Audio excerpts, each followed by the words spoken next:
Tecumseh was born around 1768 into the Keys Polo clan. At the time of his birth, his father was a chief of a band living near what is now the Soito River in south-central Ohio.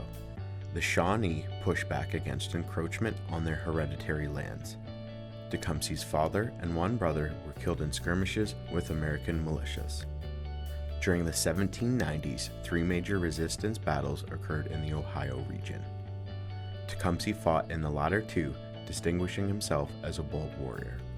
By the turn of the century, Tecumseh himself was a chief of a band which he relocated to the headwaters of the Mississippi. In Upper Canada, British forces sought to cultivate goodwill among the native peoples and build alliances with them in order to gain their cooperation against competing colonizing powers. The Americans accused the British as being responsible for native unrest. The first recorded account of Tecumseh meeting with the British is during his visit to Fort Malden in 1808. Isaac Brock, commander of the British regiments in Upper Canada, arrived in Fort Malden on August 13, 1812. Surviving correspondence suggests Tecumseh and Brock viewed each other with great esteem, having found themselves to be like-minded in battle strategies. Together they prepared an attack on the fort at Detroit. Their show of force, which was more strategic than actual, convinced General Hall to surrender without fighting. Americans caught up with the British on October 5th on the swampy grounds outside of Moraviantown, near the present-day community of Thamesville.